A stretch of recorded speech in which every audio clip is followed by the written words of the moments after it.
Shalom Aleichem. Bapak Yahweh memberkati saudara sekalian. Pagi ini saya akan menyampaikan satu materi. Kita kembali belajar tentang hukum law of attraction atau hukum daya tarik menarik. Ada sebuah pertanyaan yang diajukan kepada saya, yaitu kenapa saya sudah mempraktekkan hukum law, sudah nulis 55 kali 5, kok bisa mengalami kegagalan. Nah, di sini tentu saya jadi terpacu untuk menyelidiki, saudara. Ada apa sebetulnya? Kenapa hukum law ini tidak berhasil? Dan saya mendapati adanya beberapa hal. Yang pertama yaitu tentang adanya ketidakselarasan antara pikiran dan hati kita. Nah, ini sangat penting Bapak Ibu. Karena selama ini kita berpikir, oh, saya sudah melakukan dan ternyata nggak mendapatkan apa-apa. Nah, ini yang pertama, saudara. Kalau sudah menulis 55 kali 5, dan itu sudah benar, aturan-aturannya sudah ada, saya tidak akan bicarakan lagi, tinggal kita ikutin saja. Yang pertama adalah, kalau sudah menulis 55 kali 5, itu sudah letting go, ya, lepaskan. Ibarat energi kita, biarkan ditangkap oleh alam semesta, dan alam semesta sebagai hukum sistemiknya Bapak Yahweh itu yang bekerja. Tetapi kadang orang bertanya, kok belum kenapa ya? Kok belum kenapa ya? Nah, orang bertanya seperti itu, saya jawabnya, yang kamu tulis apa? Saya sudah titik kan gitu. Terus yang ada di pikiranmu? Belum. Lah, apakah itu bisa terjadi? Tentu tidak bisa, saudara. Artinya antara pikiran dengan hati tidak koheren, tidak cocok. Ini yang pertama. Jadi, ya sudah, letting go saja. Ngapain kita mesti pusing dengan apa yang sudah kita tulis? Biarkan alam semesta yang akan bekerja. Dan jangan terlalu ngarep, saudara. Kalau terlalu ngarep, itu justru energinya akan merosot, akan turun. Biarkan saja, lupakan sudah. Yang penting saya sudah serahkan semua kepada Bapak Yahweh, biarkan alam semesta yang bekerja. Ini yang pertama, saudara. Kemudian yang kedua, menghakimi orang lain walau hanya ada di dalam hati. Nah, ini saya menyebut dengan istilah energi kemiskinan. Saya ingin supaya saudara bisa praktek dan hidup kita dibuat oleh Bapak Yahweh menjadi makmur. Ya. Jadi energi kemiskinan ini yang mengikat sehingga seperti yang kemarin waktu yang lalu saya sampaikan, ibarat seperti saudara punya mobil baru, bensinnya juga ada, serba baru keluar dari toko, tetapi hanya meraung-raung saja. Kira-kira yang kemarin saya sampaikan, saudara masih ingat nggak? Apa? Rem tangan. Nah itu saudara. Rem tangan itulah yang mengakibatkan mobil cuma meraung-raung saja. Lepaskan rem tangannya. Menghakimi orang lain walaupun di dalam hati itu akan menarik tuas rem tangan. Karena secara alam roh itu ada pengharapan kepada manusia. Kenapa sih si A, si B, si C yang katanya orang kaya kok nggak tolongin saya? Loh, saya tentu akan mengatakan, waktu Anda menulis 55 kali 5, harapannya kemana? Harapannya ke Tuhan, kepada Bapa Yahweh. Ya sudah, itu saja saudara. Nah, yang saya soroti adalah tentang menghakimi. Ya, jadi secara alam supranatural, ketika kita berharap mengharapkan orang itu tolongin kita, akhirnya kita akan timbul apa? Kepahitan. Akan timbul kebencian. Dan kebencian itu energinya turun, saudara. Jadi, biarkan saja alam semesta sebagai hukum sistemiknya Bapa Yahweh itu bekerja. Jadi, kalau ada orang yang menuduh kita hukum 55 kali 5 itu ibarat seperti orang yang mengandalkan kekuatan diri. Oh, salah besar. Justru kita menulis itu, kita menggunakan pola di mana kita memperserahkan semuanya kepada Bapa Yahweh. Tidak ada unsur manusia sama sekali.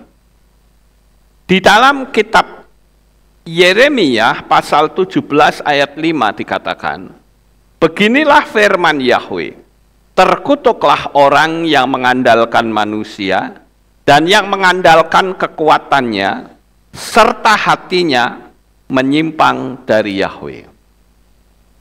Pasal 17 ayat yang ke-7.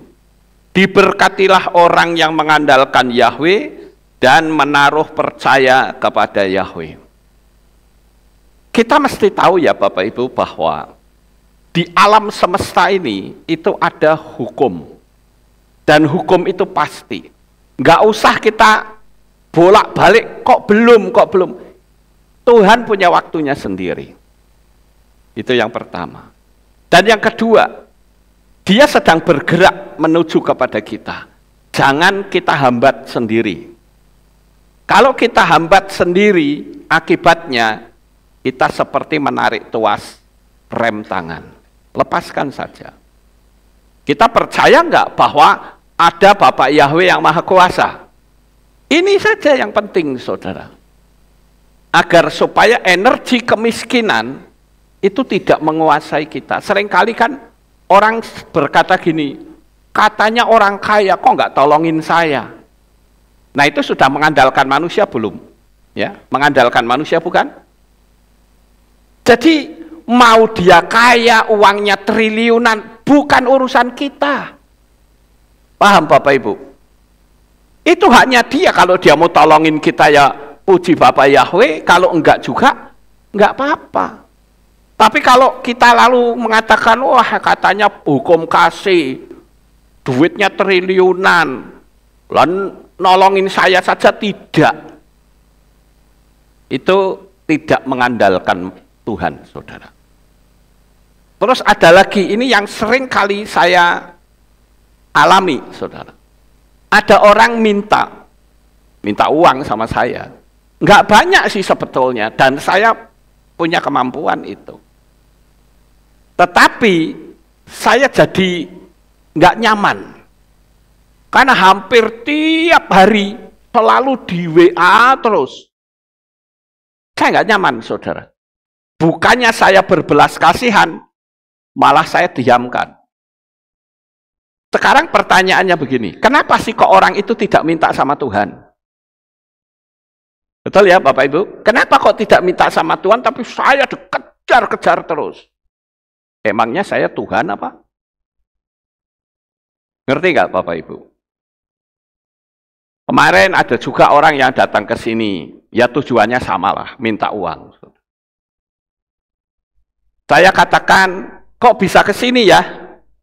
Iya ini saya lagi butuh gini. Selama ini ada di mana? Saya ada di Magelang. Kok nggak bisa ibadah? Katanya, aku cinta sama Tuhan. Kok nggak ibadah? Saya bilang begitu. Dia nggak bisa ngomong, saudara. Ya nanti kalau sudah saya dapat uang ini, saya mau ibadah. Tidak. Kamu ibadah dulu, saya bilang begitu. Dan dia tidak ngomong, nggak pamit, langsung keluyur pergi. Saya bilang pantas dia hidupnya miskin. Ngerti nggak Bapak Ibu? itu artinya orang yang tidak tahu diri. Itu orang kalau sudah seperti itu, lambok dikasih uang berapa juta, berapa miliar, itu orang sombongnya luar biasa. Pantas tidak menjadi kaya. Hidupnya terus meminta-minta. Itu mental miskin harus disingkirkan dari kehidupan kita. Sampai di sini saudara paham? Menghakimi ini luar biasa loh, ngeri saudara. Mungkin orang lain tidak tahu. Tetapi Tuhan itu tahu. Oh ini mentalnya mental menghakimi, mental miskin. Saya katakan Anda mau bikin hukum loa seperti apapun, mustahil bisa mendapatkannya. Ini yang kedua ya, jadi ini saya menemukan ada banyak saudara-saudara, jadi saya percepat supaya 1 jam ini bisa selesai, dan kalau yang masih belum jelas bisa diulang videonya. Ya. Sekarang yang ketiga. Saya tidak pernah mau pasang nomor rekening di YouTube maupun platform manapun. Ini pernah jadi masalah ini saudara. Ketika ada seseorang yang nanya sama saya, Pak Lukas boleh enggak kalau saya pasang nomor rekening di YouTube? Saya katakan sebaiknya jangan. Karena kalau pasang nomor rekening di YouTube, itu sama saja minta alus-alusan. Saya ngomong gini menurut saudara benar atau salah? Benar. Kalau kita percaya kepada Bapak Yahweh, yang ngapain seperti itu? Wong Bapak Yahweh sanggup kok. Kalau memang ada orang yang mau berkati kita, dia bisa loh WA saya. Nggak harus kita pasang nomor rekening. Tapi ternyata orang tanya kan dijawab. Kalau tanya sama saya, ya tentu saya menjawabnya sesuai mental saya, kan begitu. Ternyata orangnya ngamuk, membabi buta, ya sudah sakarepmu lah. Ya. Kenapa? Karena saya percaya kalau Bapak Yahweh itu mau memberkati, dia sanggup kok memakai siapapun untuk mencari nomor HP saya. Paham Bapak Ibu? Di dalam kitab Yesaya pasal 60, selalu saya dasari firman Tuhan. Yesaya 60 ayat 5 dikatakan, pada waktu itu kamu akan melihat dan berseri-seri, dan hatimu akan menjadi kagum dan lega, karena kelimpahan lautan akan dikembalikan kepadamu, kekayaan bangsa-bangsa akan datang kepadamu. Kalau saudara baca ayat ini dahsyat banget loh. Karena apa? Karena kekayaan bangsa-bangsa, orang yang tidak kita kenal. Orang yang bahkan ketemu muka pun belum. Bangsa pun kita belum tahu bangsa mana. Tapi janji ini saya yakin pasti digenapi. Kekayaan bangsa-bangsa akan datang kepadamu. Kenapa saya tidak takut orang meninggalkan saya? Yang penting saya lakukan yang terbaik untuk Bapak Yahweh. Dia sanggup kok tolongin kita. Pada waktu kita panggil nama Bapak Yahweh saja, wah seperti apa penghinaan orang sama kita. Sampai ada yang mengatakan, lihat saja itu Pak Lukas. Nanti ibadahnya cuma tinggal keluarga sendiri. Habis itu. Faktanya enggak seperti itu, bukan? Jadi kita sebagai anak-anak Bapak Yahweh kita harus menyadari bahwa ada kekuatan tangan yang tidak nampak oleh mata, yang tidak bisa dikalahkan dengan kekuatan manapun juga. Itulah kekuatan dari Bapak Yahweh. Sekarang yang jadi masalah ini tinggal waktu kok Bapak Ibu. Kadang orang tidak sabar. Kalau saya percaya penuh, waktunya pasti tiba. Ini kan bicara waktu, saudara. Dan buktinya, Tuhan berkati kita, bukan? Yesaya 61 ayat 6, dan kamu akan disebut imam Yahweh. Pelayan Elohim kita akan disebutkan kepadamu. Engkau akan makan kekayaan bangsa-bangsa, dan engkau akan bersukaria dalam kemuliaan mereka. Kita akan makan kekayaan bangsa-bangsa. Kalau saudara mungkin mengalami kelemahan, tidak ada salahnya kok kalau saudara mengucapkan kalimat dari ayat ini berulang-ulang. Saya hanya ingin ngajarin bahwa ada energi yang luar biasa yang sanggup untuk tolongin kita.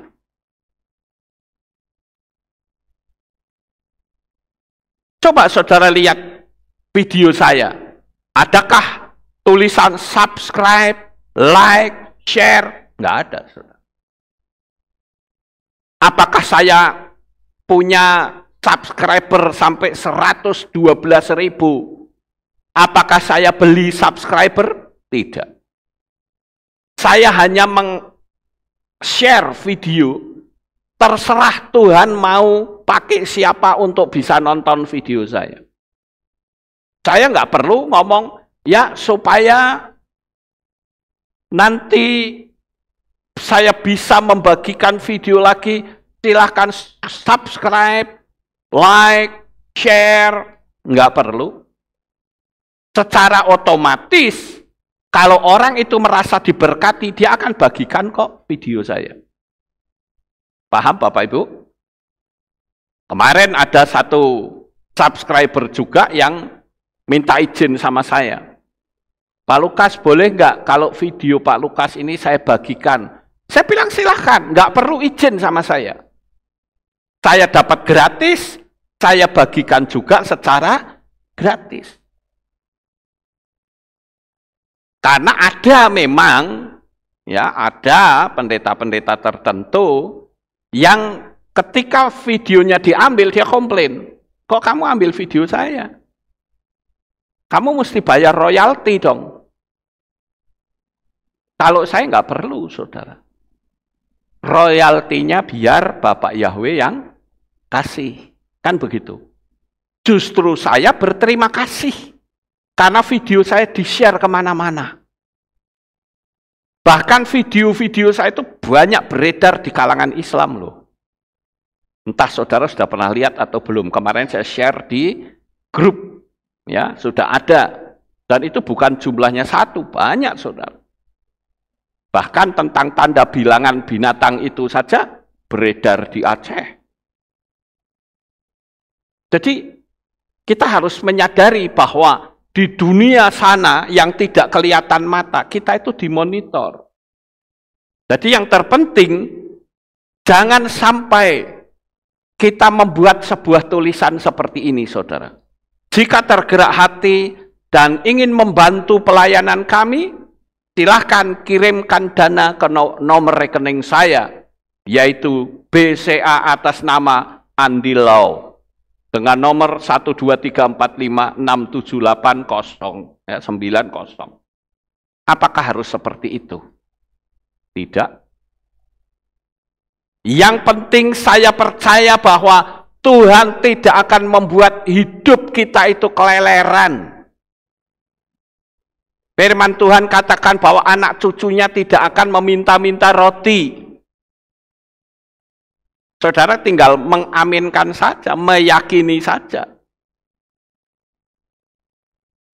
Itu yang ketiga, saudara ya.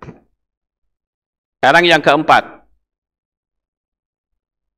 Merasa tidak nyaman kalau melihat orang kaya. Ayo sekarang kita mau deteksi diri kita masing-masing. Saudara jawab sendiri saja. Kira-kira kalau melihat orang yang kaya raya, hati saudara panas atau tidak suka atau apa, saudara?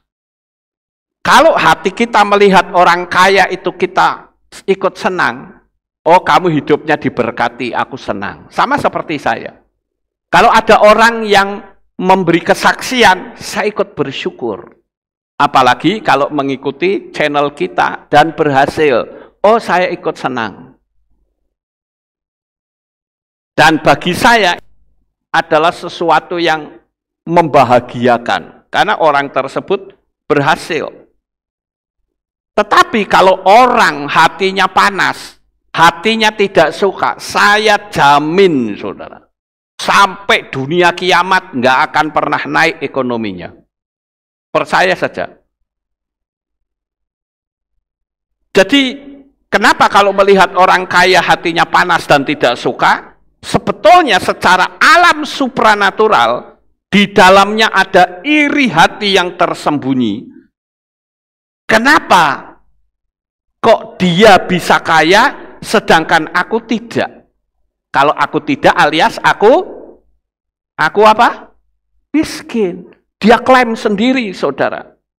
Dan ini secara hukum alam semesta akan menolak kekayaan. Saya berharap saudara bisa memahami kalimat saya. Ketika saudara melihat orang kaya, apalagi kalau sampai nuduh menghakimi, paling-paling juga kekayaannya dapat dari korupsi. Lah, emang kamu tahu apa kalau dia korupsi? Tahu nggak kira-kira? Lawang tidak tahu kok bisa-bisa nih. Wah, percuma. Dia kaya juga pelit kok sama saya. Artinya apa? Memang dia akui dirinya adalah orang miskin. Lah kok pengen kaya ya enggak mungkin, saudara. Mau sampai kapanpun nggak akan jadi.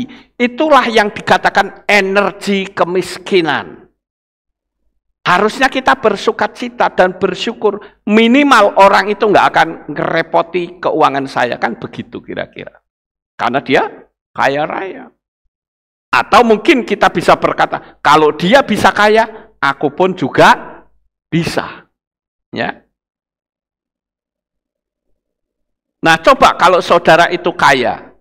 Kira-kira kalau ada orang yang kaya juga iri apa enggak? Tidak, kita sama-sama kaya kok. Iya toh? Tetapi kalau saudara itu tidak suka, sama saja saudara mengakui bahwa saudara itu masih miskin. Saya dari dulu kok nggak ngiri sama orang kaya, saudara. Justru saya terus berdoa supaya kekayaannya semakin bertambah. Apalagi kalau lihat, orang kaya ini rumahnya hebat ya, tanahnya juga besar. Lalu saya bisa berkata dalam hati, kekayaanku juga bisa seperti ini. Ayo kita belajar untuk berlatih, menyingkirkan energi-energi kemiskinan. Dan saya katakan kepada saudara, siapkan hati saudara, karena Bapa Yahweh sedang mempersiapkan kekayaan untukmu. Amin. Ya, boleh beri tepuk tangan, saudara.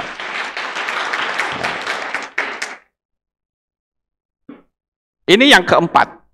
Ya. Dan saya ingin agar supaya kita itu jangan punya mental miskin. Ini ngeri sekali, saudara. Apalagi di zaman sekarang.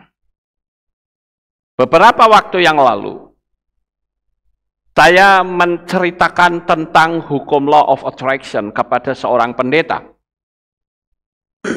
Dan pendeta itu berkata, oh, Pak Lukas berarti pengagum ajaran kemakmuran. Oh, saya bilang, saya sangat kagum. Karena saya tidak mau miskin. Lawang anaknya Bapak Yahweh kok miskin. Lalu saya katakan, kebanyakan orang mengatakan teologi kemakmuran itu sesat. Kalau saya tanya sesatnya di mana? Apa saya perlu belajar teologi kemiskinan saja? Saya bilang begitu sama pendeta ini. Kalau orang kaya raya, tapi hanya untuk memperkaya diri, misalnya beli pesawat jet, Lah kalau saya mau kekayaannya sebesar apapun, saya tidak akan kok mau beli pesawat jet. Kecuali kalau dikomersilkan, itu lain, saudara. Tapi kalau hanya untuk gagah-gagahan, itu malah jadi batu sandungan. Lagian kalau saya pergi ke luar negeri, daripada beli pesawat jet, ya lebih baik naik first class atau kelas 1. Betul nggak Bapak Ibu? Ngirit duitnya, tapi nggak gagah-gagahan. Lagian kalau kita punya pesawat, itu parkirnya dikira murah. Cuman 2.000 gitu. Seperti parkirnya mobil. Enggak loh, itu ratusan juta loh saudara, parkirnya itu. Saya pernah dikasih tahu itu kalau nggak salah sekitar 15 juta satu hari. Lah nek kita nggak pernah bepergian, lah padha wae setor duit sama bandara. Kan lebih baik kita pakai untuk naik di kelas utama. Lebih ngirit, duitnya bisa dipakai untuk kemuliaan Bapa Yahweh. Kan begitu, saudara. Jadi kita itu jangan terlalu bodoh. Makanya orang atau pendeta kalau kaya raya, itu jadi batu sandungan. Karena kekayaan hanya untuk diri sendiri, sehingga dia hanya pamer-pameran. Kenapa sih kok kita akhirnya jadi batu sandungan? Karena seperti itu. Wah, si A itu hebat tuh pendeta itu punya jet pribadi. Kalau saya kok nggak ngiri, saudara. Kemudian yang berikutnya, yang kelima. Kalau ada orang yang cerita tentang visi besar, tidak mendukung, tapi malah mengkritik. Coba saudara perhatikan itu tulisan. Ini saya langsung tidak edit loh, ini gambar ini saudara. Orang, artinya apa? Orang di luar sana saja ngerti. Saat kamu punya visi besar, jangan kelilingi diri Anda dengan orang yang berpikiran sempit. Kalau saudara dikelilingi oleh orang-orang yang berpikiran sempit, maka visi besarmu akan digembosi. Kita harus berkata, kalau orang bilang, oh ini begini, oh iya betul, itu kan untuk kamu, tapi tidak untuk saya. Ngerti Bapak Ibu? Tapi kalau kita tidak ditapis dengan kalimat itu, yang terjadi adalah kita ikut arusnya. Oh gitu ya? Wah, kalau gitu berarti salah ya saya. Ya sudahlah, ayo kita miskin bareng-bareng aja, biar kelihatan rohani. Maka saya mau tanya kepada saudara, siapa di sini yang ingin hidupnya miskin? Ayo, tak doain saudara. Dan saya jamin doa saya cespleng. Ya, ada yang mau miskin? Atau mungkin saudara yang ada di rumah? Siapa yang mau hidup miskin? Saudara angkat tangan saja sudah cukup. Dan hidupmu betul-betul cepat atau lambat akan berada di bawah. Tapi kalau saya ingin hidup kaya. Siapa di sini yang ingin hidup kaya? Lah, angkat tangan. Harus berani, saudara. Kita harus meresponi hal itu. Jangan kita model kakak-kakaknya Yusuf. Di dalam kitab Bereshit atau Kejadian 37 ayat 10, saya bacakan kalimatnya, perhatikan saudara. Dan dia atau Yusuf menceritakan kepada ayahnya dan kepada saudara-saudaranya. Maka ayahnya menegurnya dan berkata kepadanya, mimpi apakah ini yang telah engkau impikan? Apakah kami sungguh-sungguh akan datang, aku dan ibumu dan saudara-saudaramu untuk bersujud kepadamu sampai di tanah? Nah, di sini si Yakub itu salah menangkap, saudara. Kalau Yusuf cerita bahwa aku akan menjadi penguasa, yang dia pikir, loh kok aku disuruh sujud sama kamu? Emang lu siapa? Kamu kan anakku. Ini salah persepsi, saudara. Seharusnya ketika Yusuf menceritakan hal-hal yang besar, sebagai seorang ayah, harusnya aku dukung kamu, nak. Kamu akan menjadi orang yang kaya raya, menjadi penguasa dunia ini. Harusnya begitu, saudara. Tapi karena si Yakub ini egois, seolah-olah loh anakku mau lebih gede sama aku, enak aja. Sehingga yang terjadi, apa yang diucapkan Yakub terjadi atau tidak? Terjadi. Dan apa yang diucapkan oleh Yusuf terjadi? Terjadi. Ya. Jadi seharusnya saudara atau orang tua ini berkata, aku dukung mimpi besarmu. Atau sebaliknya, menasehati, kalau nanti kamu berhasil, kamu jangan sombong ya nak. Itu baru benar saudara. Atau ngomong nasihat yang salah. Nggak usah mimpi besar, nanti kalau gagal kamu malu. Kalau saya dikatakan begitu, saya akan jawab, iya. Untuk kamu. Tapi untuk saya, tidak. Ini hanya masalah waktu, saudara. Ya. Bagaimana jika ada yang berkata seperti itu? Kita harus berani mengatakan, untuk kamu, iya. Kamu nggak akan berhasil. Tapi untuk aku, pasti berhasil. Saya mau tanya, saudara berani atau tidak? Atau saudara bilang, iya bener ya, nek enggak berhasil piye?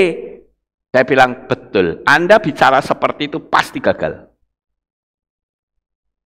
Karena ucapanmu itu sudah ditangkap oleh alam semesta. Sekali lagi saudara dengar kata-kata saya. Kita akan punya kehilat terbesar dan terindah di dunia. Terserah Anda mau percaya atau tidak, itu iman saya, saudara. Itu prinsip bagi saya. Nek ora dadi apa? Nek ora dadi piye? Kalau nggak jadi bagaimana? Ya kamu yang tidak jadi. Kalau aku pasti jadi. Kita nggak perlu pusing dengan omongan yang negatif, saudara. Saya berulang kali mengatakan, kita akan punya kehilat terbesar dan terindah di dunia. Itu prinsip, saudara. Saudara juga harus berani ngomong, saya tidak lagi jadi kontraktor. Pindah sana, pindah sini, kontrak sana, kontrak sini. Tapi yakin bahwa aku punya rumah sendiri yang indah dan besar. Harus begitu, saudara. Ya. Kemudian yang berikutnya.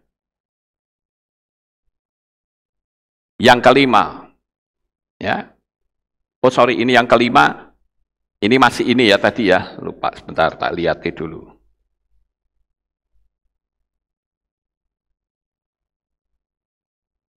Ya. Yang kelima ini tadi ya, masih ya. Saudara lihat Yusuf yang ada di sebelah kanan itu? Visi misinya dipadamkan, saudara. Visi misinya dipadamkan, yaitu apa? Yusuf dimasukkan ke dalam sumur. Memang secara fisik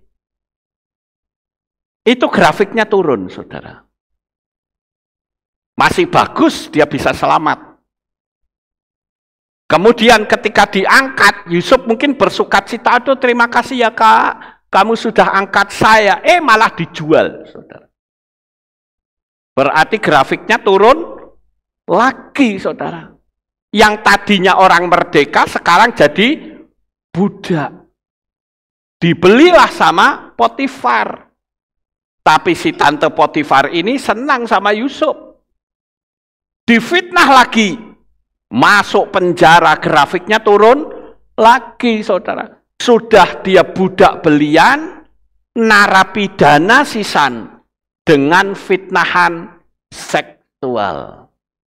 Tetapi, saudara, karena Yusuf ini pandangan matanya tetap tertuju kepada Bapa Yahweh. Dia nggak urusan orang mau tuduh pelecehan seksual kayak mau tuduh memperkosa kayak emang gua pikirin. Tetapi justru di situ dijadikan jalan keluar untuk meraih mujizat yang besar. Jadi kalau begitu ketika saudara berhadapan dengan kesulitan, saudara nggak perlu gersulah. Apa itu? Bersungut-sungut. Nggak perlu. Biarkan jalani hidup ini apa adanya. Toh kesulitan yang dihadapi oleh Yusuf bisa Tuhan jadikan jalan keluar untuk mendekatkan diri kepada mujizat intinya. Yusuf kan bukan orang terkenal. Bagaimana dia bisa sampai ke Mesir? Kalau nggak harus dicemplung ke sumur dulu. Tidak harus dijual dulu. Dibeli Potifar dulu. Masuk penjara dulu. Tapi justru di titik nadir, di titik yang terendah itu, Bapak Yahweh sanggup mengangkat kita dengan mujizatnya yang maha dahsyat. Kenapa kadang kita ragu? Oleh karena itu ketika saudara menghadapi kesulitan, jangan mulut kita ikut sulit, saudara. Tapi mulut kita selalu berkata, ini adalah cara Tuhan untuk mengangkat kehidupanku. Saya berharap saudara betul-betul kita perlu belajar seperti Yusuf.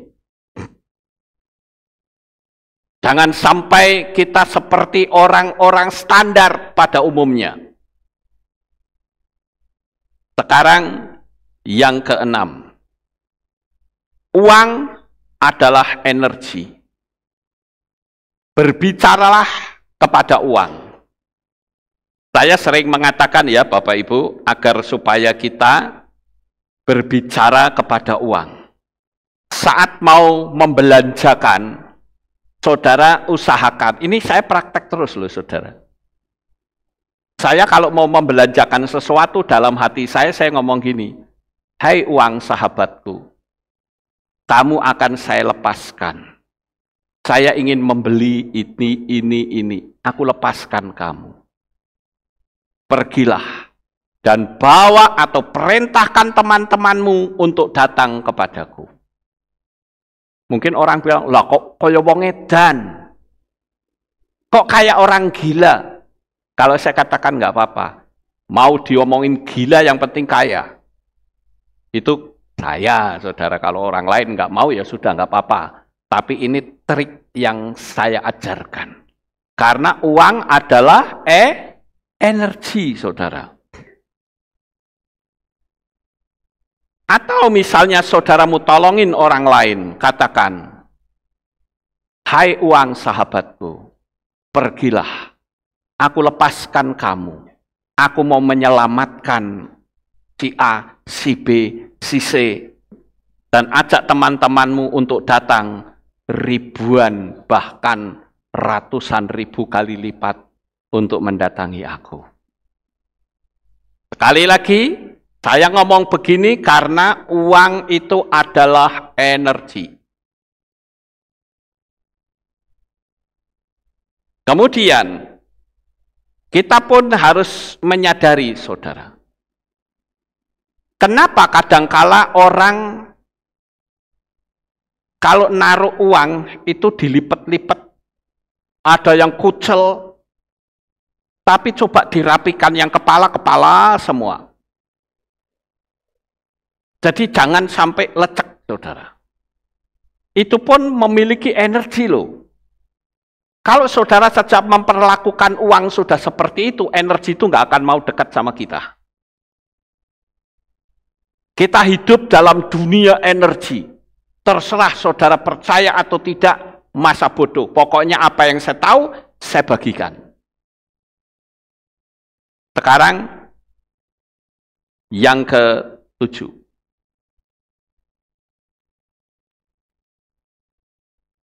Jangan bermental hutang apalagi dengan pinjol, bank pelecet, atau rentenir.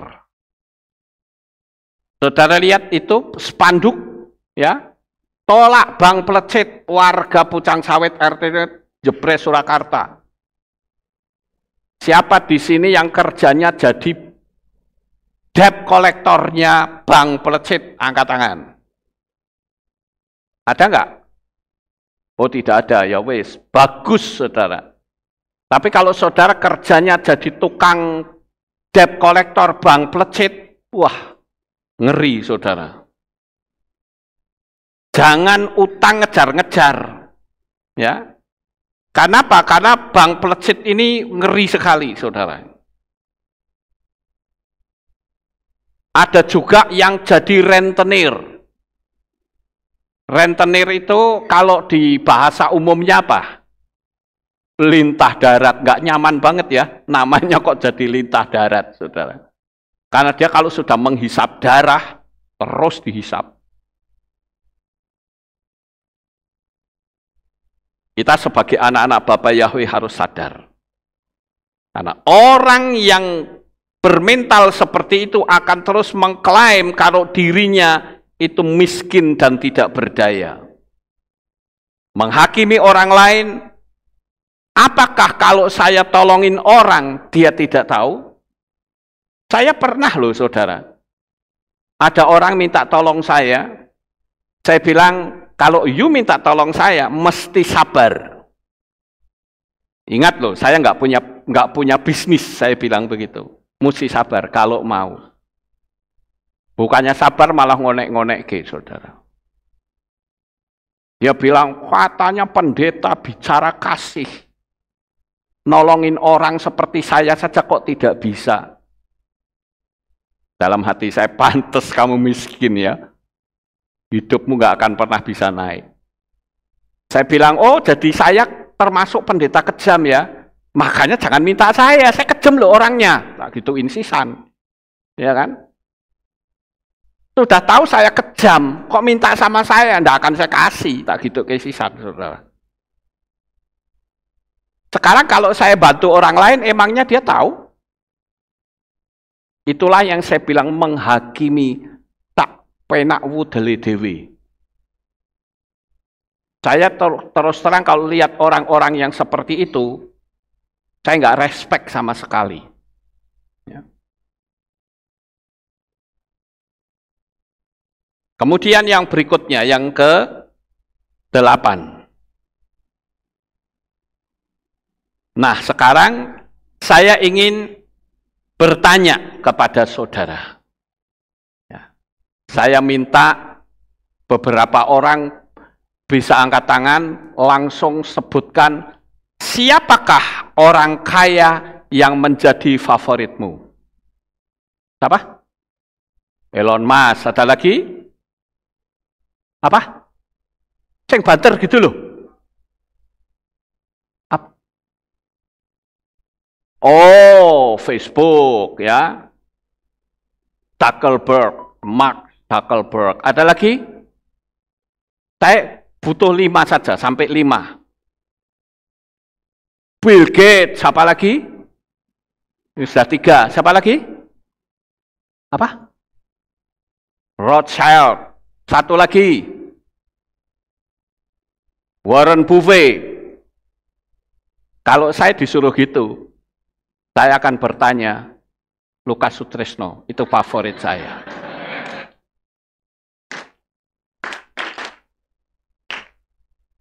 Loh, kenapa kita mengagumi orang? Emangnya kita nggak bisa mengagumi diri sendiri? Lawang Tuhan bilang, kasihilah sesamamu manusia seperti kamu mengasihi diri sendiri. Kenapa Anda selalu si A, si B, si C? Kenapa tidak berkata, orang kaya itu saya? Loh, saya ngomong benar nggak saudara? Ini saya mau bicara energi. Saya berharap saudara berani berkata, orang kaya itu saya loh. Amin. Jangan saudara nanti dianggap, oh kok sombong, ya terserah. Anda mau mengatakan menilai itu kesombongan, silakan. Jadi ngomong saja, oh saya itu pengemis, saya nggak punya apa-apa, saya orang yang butuh pertolongan, seperti itu rendah hati, jadilah miskin selamanya. Saya pada saat merenung gitu ya, kira-kira orang itu kalau dikasih pertanyaan begini, itu siapa yang akan menjawab tentang dirinya sendiri? Nggak ada. Faktanya saya tanya berapa? 6 orang bukan? Nggak ada yang bilang itu saya. Nggak ada. Tapi hari ini saudara harus berani berkata, siapakah orang kaya yang menjadi favoritmu? Saya. Ngerti Bapak Ibu? Terserah orangmu ngomong sombong, emang gue pikirin. Yang tahu sombong dan tidak kan saya. Makanya kalau dibilang sombong, ya sudah, ayo kita sama-sama rendah hati. Siapa yang jadi rajanya orang miskin? Saya, gitu? No. Jangan sampai itu, Bapak Ibu. Saya ngomong serius loh ini. Kan ini berkenaan dengan permainan energi di alam supranatural. Jadi kalau ada orang yang bertanya, siapakah orang kaya yang menjadi favoritmu? Saya. Ayo sekarang kita praktek. Siapakah yang menjadi orang kaya favorit saudara? Saya, bagus. Gitu. Kita kan harus ilmunya tambah Bapak Ibu. Ya. Kaya adalah orang yang bisa memahami akan sifat dari seluruh harta yang ada di muka bumi. Semua kekayaan di dunia ini, baik perusahaan, Lamborghini, rumah mewah, dan lain-lain, memiliki sifat, yaitu datang darinya dan akan kembali kepadanya. Kita harus menyadari bahwa apa yang kita miliki itu berasal dari Dia. Dan sekali waktu kita harus kembalikan kepadanya. Amin, Bapak Ibu. Jadi ingatlah, semua kesulitan hidup, katakan semua itu datang dari Bapa dan akan kembali kepadanya. Lakukan beberapa kali dan belajarlah untuk tersenyum bahwa aku adalah orang yang diberkati oleh Bapa Yahweh. Karena Dia adalah pembelaku yang agung. Dia adalah penolongku yang ajaib. Sampai hari ini, apakah saudara masih mengakui bahwa Bapa Yahweh adalah penolongmu yang ajaib? Akui dalam hatimu, Bapak Ibu. Saya katakan kepada saudara, di tempat ini maupun yang ada di rumah, saya tidak peduli saudara bukan orang pendidikan. Alam semesta hukum sistemiknya, Bapa Yahweh nggak kenal seperti itu. Yang dikenal adalah orang ini vibrasinya kuat atau tidak. Dan saya perlu kasih tahu bahwa engkau yang ada di sini maupun yang di rumah, bersiap-siaplah. Hidupmu diberkati luar biasa oleh Bapa Yahweh. Haleluya.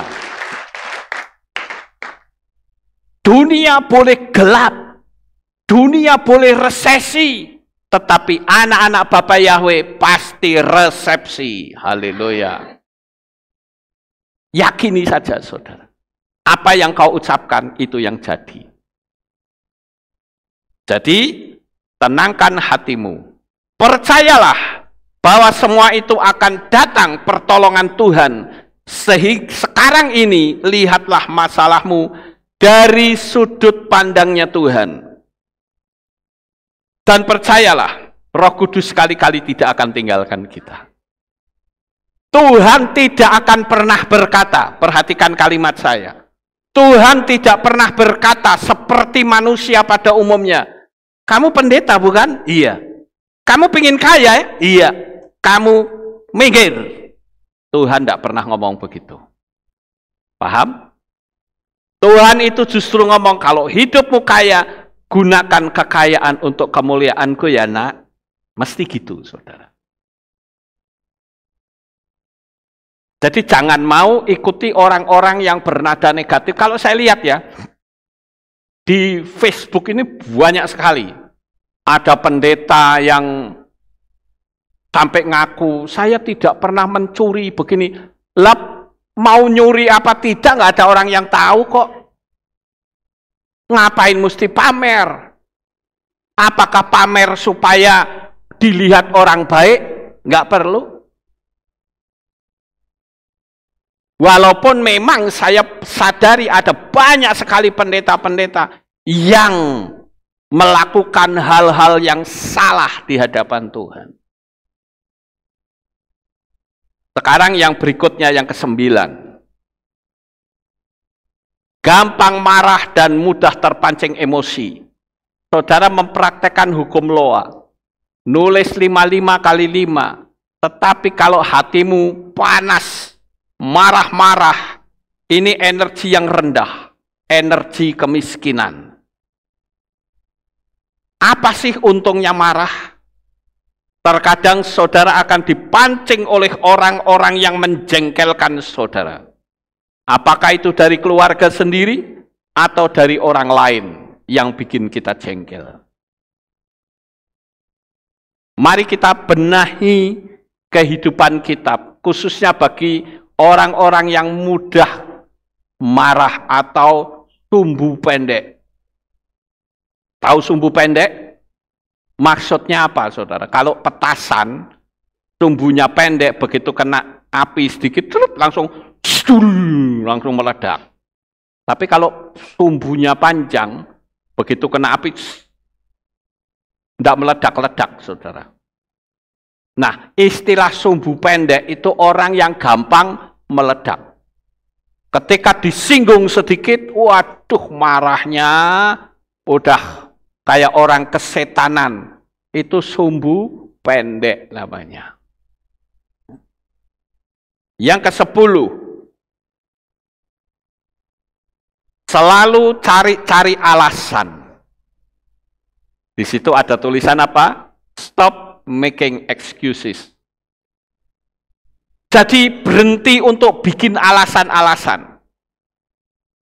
Saya pernah melihat ada orang yang dites untuk menguji apakah dia punya mental kaya atau tidak. Dibuatlah sebuah pertanyaan. Diberi peluang gratis. Dipikir itu jebakan. Diberi investasi kecil, katanya hasilnya tidak memadai. Ditawari investasi besar, katanya tidak punya modal. Diajak melakukan hal-hal yang baru, mereka berkata tidak punya pengalaman. Diajak bisnis tradisional, katanya persaingannya itu berat. Diajak bisnis model baru, katanya itu multi level marketing. Diajak buka toko, katanya nggak bebas. Diajak bisnis apa saja, mereka bilang tidak punya keahlian. Orang yang bermental miskin ini selalu berpikir lebih banyak dari seorang profesor, namun tindakannya lebih sedikit dari orang buta. Nggak nyaman ya kalimat saya. Jadi orang yang bermental miskin itu selalu pikirannya lebih banyak dari profesor, tapi tindakannya lebih sedikit dari orang buta. Alias malas, banyak alasan, saudara.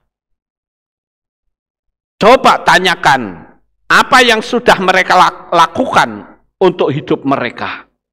Mereka akan sulit menjawabnya, kecuali hanya malas-malasan saja. Perhatikan orang yang bermental miskin itu.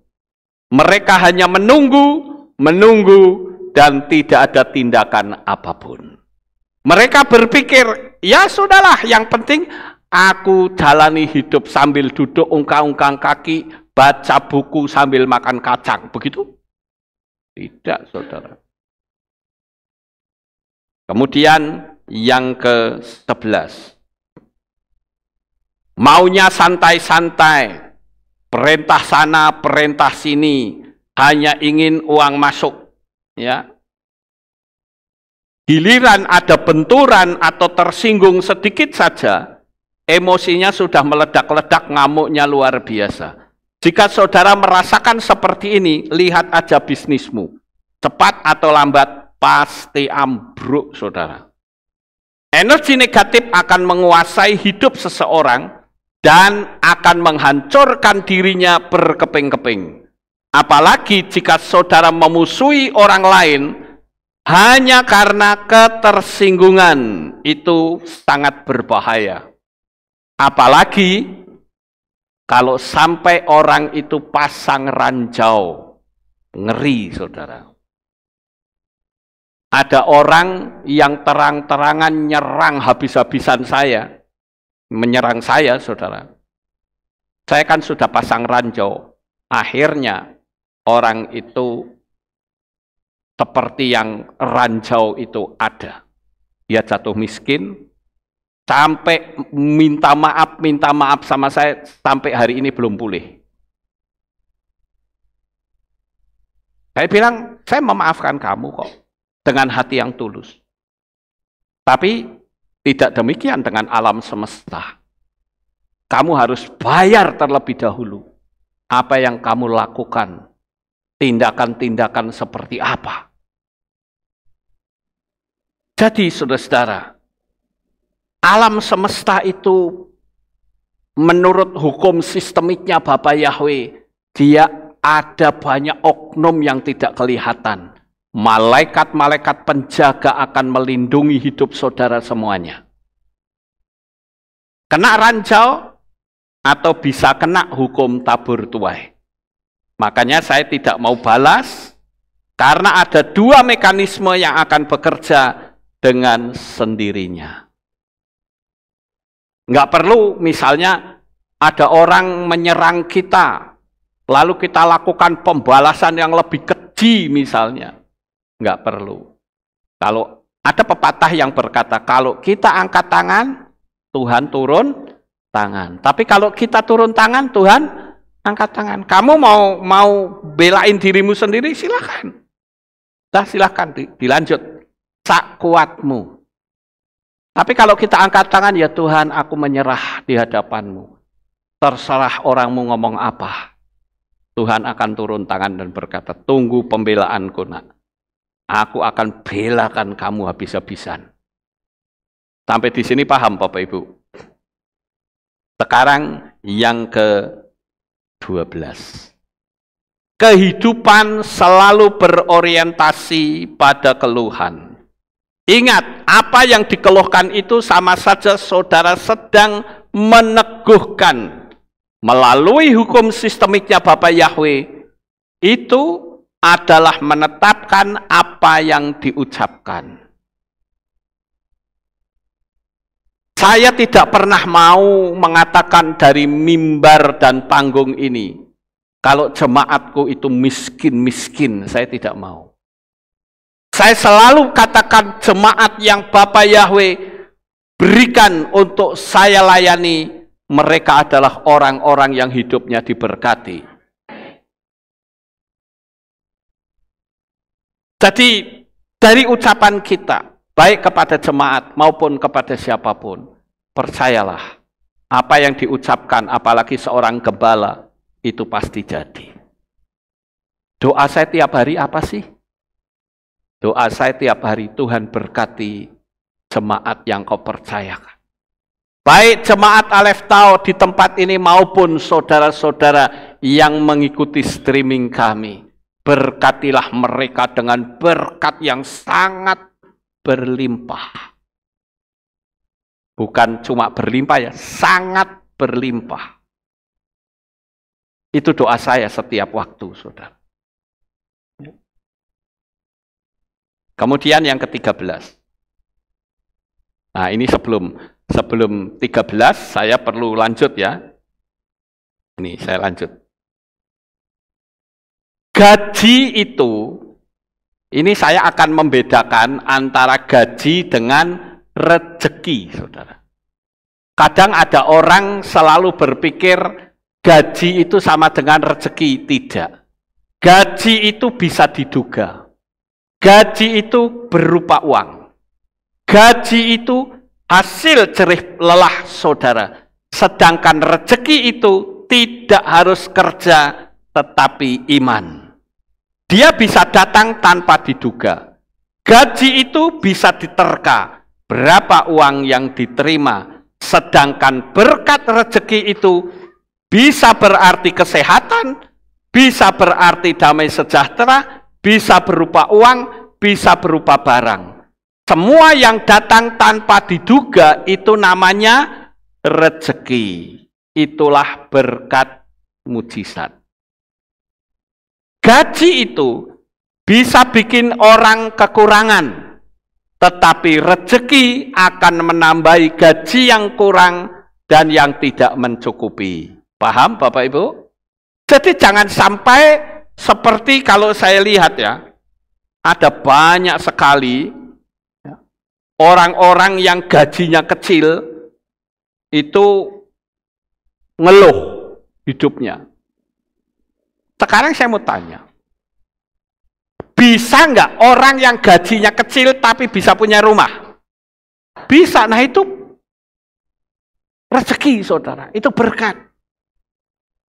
Kadangkala orang selalu mengarah, waduh bagaimana saya bisa gajinya kecil, berarti orang itu nggak ngerti tentang arti dari rezeki. Kalau gaji memang saudara digaji 1,5 juta misalnya, ya itu memang sudah gaji saudara. Tapi kalau saudara ngukur kehidupan masa depan dengan gajimu, sampai mati tidak akan pernah bisa. Tapi engkau harus berpikir, sekalipun gajiku kecil, tapi Bapak Yahweh bisa memberkati dengan rezeki yang lebih besar. Ya. Kemudian kita lihat, rezeki bisa datang setiap saat. Ya, tapi kalau rezeki bisa datang setiap saat tanpa diduga, karena datangnya dari anugerah Bapa Yahweh. Sedangkan gaji itu bisa diduga datangnya dan bisa tidak mencukupi. Kadangkala orang kerja mati-matian nggak digaji selama 3 bulan misalnya. Ada nggak kira-kira? Oh banyak saudara, banyak sekali. Tetapi percayalah, sekalipun mungkin saudara gajinya dibikin telat-telat terus, percaya saja akan ada rezeki yang besar yang Bapak Yahweh berikan kepada saudara. Itulah perbedaan antara gaji dengan rezeki.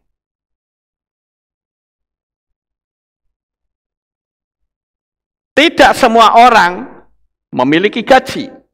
Tapi setiap orang pasti memiliki rezekinya sendiri-sendiri. Oleh karena itu jangan dicampur aduk.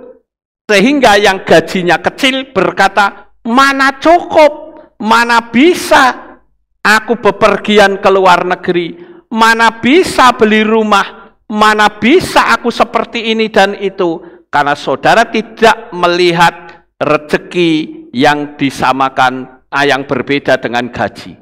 Padahal itu beda sekali.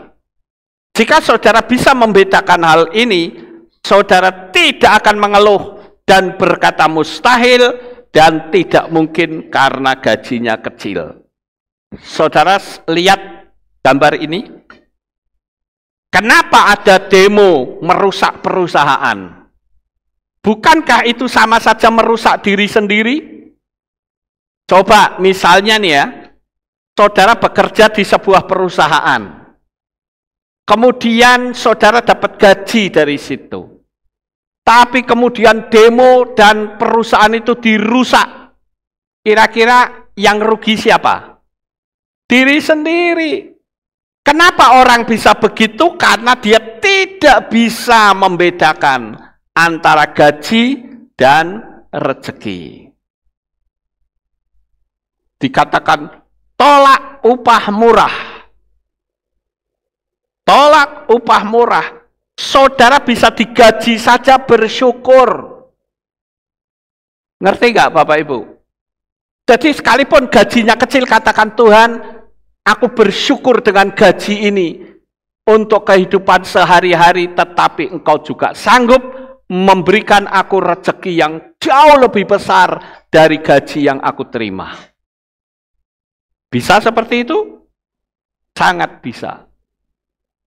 Jadi sekarang saudara tidak akan lagi menjadi orang yang mudah mengeluh. Karena kalau saudara mengeluh sama saja bahwa hidupmu itu hanya ditentukan oleh gaji. Tapi kehidupan kita tidak ditentukan. Syukur saudara gajinya besar. Tapi yang gajinya kecil, ada berkat dari tangan Bapa Yahweh. Yang pasti bisa mengubah kehidupan saudara menjadi semakin hari semakin indah di mata Tuhan. Kemudian yang berikutnya. Jika memang saudara terlilit hutang, bahkan sampai diancam, jangan pernah saudara melarikan diri. Tapi hadapi dan bicaralah baik-baik. Ini saya cuplikan sebuah sinetron. Ya. Saudara perhatikan kalimat yang gede itu. Hutang kamu anggap lunas, asalkan, ayo kira-kira kelanjutannya saudara bisa tebak sendiri bukan? Nah, pasti saudara bisa tebak, oh enggak apa-apa, kamu utang sama saya kan? Ya, tak anggap lunas, asal bla bla bla bla bla bla bla. Ngerti nggak Bapak Ibu?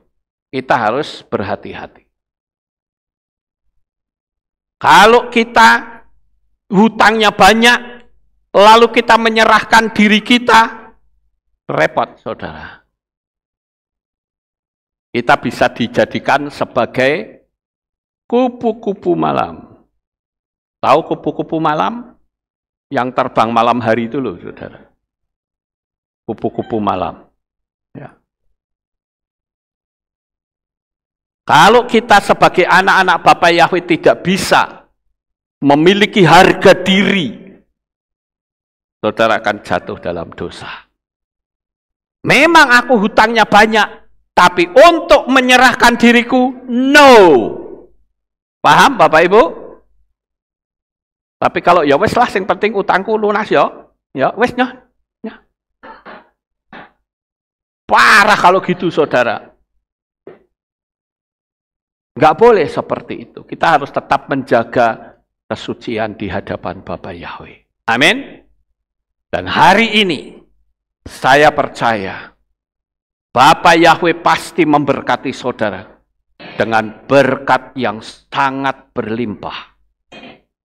Inilah alasan kenapa hukum law of attraction tidak jadi. Tidak berhasil. Karena mungkin saudara mengalami banyak sekali trouble di situ, hati saudara tidak dibenahi, maka tidak akan bisa terjadi. Tapi percayalah, Bapa Yahweh pasti berkati hidup saudara. Jangan takut bikin visi yang besar-besaran. Dan saya katakan, apa yang menjadi visi dan misimu pasti terjadi, saudara. Pasti terjadi. Ini hanya masalah waktu saja. Sekali lagi saya katakan, baik yang di sini maupun yang ada di rumah masing-masing, visi besarmu pasti terjadi. Sukses besar untuk saudara. Bapa Yahweh memberkati. Haleluya. Kita tunduk kepala, kita berdoa. Kami mengucapkan terima kasih dan syukur kepadamu ya Bapa.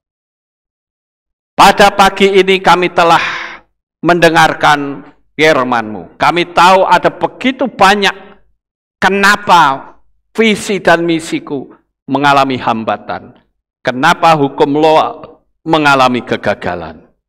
Biarlah Bapa Yahweh semakin menambah ilmu kami untuk melihat karya besar Bapa Yahweh atas kehidupan kami dan anak-anak-Mu semuanya. Terpujilah Engkau ya Tuhan, di dalam nama Adonai Yeshua HaMashiach, kami sudah berdoa dan mengucap syukur. Semua yang percaya berkata, amin. Kita akan dengar pengumuman. Shalom, Berjumpa kembali dalam Aleph Tau Update News. Berikut kami sampaikan pengumuman minggu ini. Mengundang seluruh kaum pria untuk hadir dalam ibadah Men's Club pada hari Selasa 2 Juli 2024 pukul 6 sore di Kehilat. Divisi Youth dan Pra Remaja mengadakan acara mantai bareng ke Pantai Derini, Pantai Watu Kodok, dan Pantai Sanglern dengan biaya Rp125.000 per orang. Sudah termasuk 1 kali makan dan snack. Berkumpul di Kehilat hari Kamis 4 Juli 2024 pukul 5:30 pagi on time. Pendaftaran dan info lebih lanjut dapat menghubungi Saudari Shalom atau Beauty di nomor berikut. Divisi Kaum Wanita akan mengadakan piknik ke Lembang, Bandung pada tanggal 1 sampai 3 September 2024 dengan biaya Rp1.350.000 per orang. Sudah termasuk 6 kali makan, biaya hotel, dan tiket wisata. Acara ini terbuka untuk umum.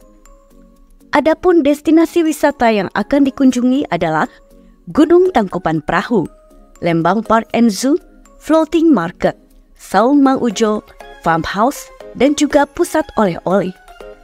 Berangkat pada hari Minggu 1 September 2024 pukul 11 malam on time dan pulang pada hari Rabu 4 September 2024 pukul 1 dini hari.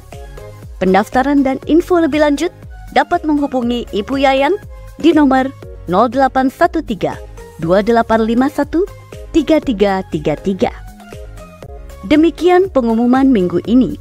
Sampai jumpa di Aleph Tau Update News selanjutnya. Bapak Yahweh memberkati. Amin. Ya, itulah pengumumannya, saudara. Dan saya akan bacakan ucapan terima kasih. Ucapan terima kasih kepada tim kunjungan, divisi anak, divisi kesehatan, dan seluruh jemaat Aleph Tau atas dukungan doanya kepada anak kami, Karen Hapuk Hosana Putri, saat sakit dan dirawat di rumah sakit hingga pulang, dan saat ini sudah sehat kembali. Kiranya Bapak Yahweh memberkati dengan segala kelimpahannya. Amin. Keluarga Siswanto dan Ana. Inilah pengumuman ucapan terima kasih. Dan kita akan akhiri ibadah kita. Saya mengundang Bapak Ibu kita bangkit berdiri, kita tutup dalam doa. Terima kasih Bapak Yahweh, selesai sudah ibadah kami dari awal, pertengahan, sampai pada akhirnya. Sebentar lagi anak-anak-Mu akan kembali pulang ke rumah mereka masing-masing. Jaga, lindungi, peliharakan mereka sampai di rumah dengan selamat. Pertemukan kembali pada jam-jam ibadah mendatang di dalam ikatan tali kasih-Mu. Terima kasih ya Tuhan, inilah doa syukur yang kami naikkan. Di dalam nama Adonai Yeshua HaMashiach, kami sudah berdoa dan mengucap syukur. Mari kita angkat tangan kita, dan kita akan menerima berkat Kohanim. Haleluya.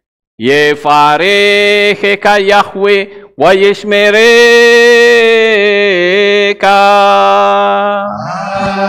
Amen. Yair Yahweh panau eleka wihuneka.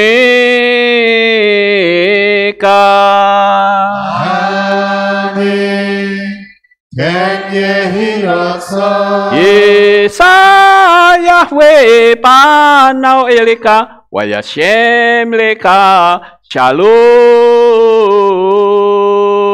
Amen. Baruk ata baer ufaruk ata besareh. Engkau akan diberkati di kota dan kau akan diberkati di ladang. Amin. Baruk peripit nih kau friat mat kau frifahem teka syekar ala peka wa esterotsonika. Diberkatilah buah kandunganmu, diberkati hasil bumimu, diberkati hasil ternakmu, anak-anak lembumu dan anak-anak dombamu. Amin.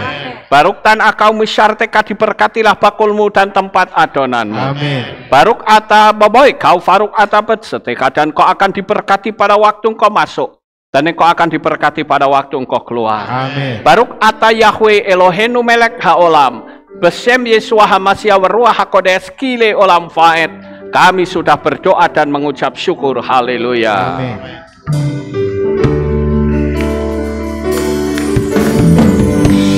Yevarecha, veyismerecha, Eka Yair Yahweh Panaweleha Bikuteha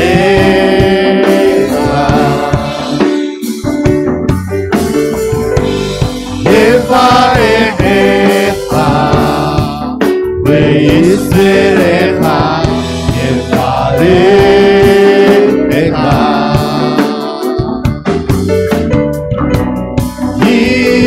Yahweh Panaweleha Mekudeka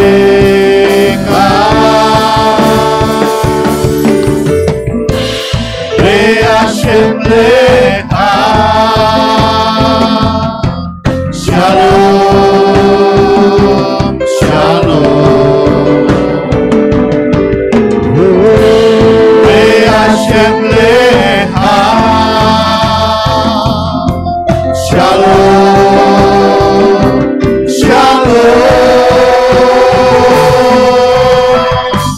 Yevareha, Ve'yisvereha, Yevareha. Selamat pagi, selamat pulang. Bapak Yahweh memberkati kita semua. Amin. Bapa Yahweh yang Maha Kuasa, terima kasih atas kehadiran Bapak Ibu Saudara sekalian dalam ibadah bersama kami di Kehilat Alef Tau Magelang. Doa saya Bapak Yahweh memberkati dengan kesehatan yang sempurna, damai sejahtera dan berkat materi yang semakin melimpah. Kami menunggu kembali kehadiran Bapak Ibu Saudara sekalian pada jam yang tersedia. Hari Sabat jam 5 pagi, hari Minggu jam 6 pagi, hari Rabu jam 6 sore. Siap sedialah sebagai mempelai Hamasiah untuk menyambut kehadiran mempelai pria kita yaitu Adonai Yeshua Hamasiah di awan-awan yang permai. Amen lehitraot. Shalom, sampai jumpa kembali.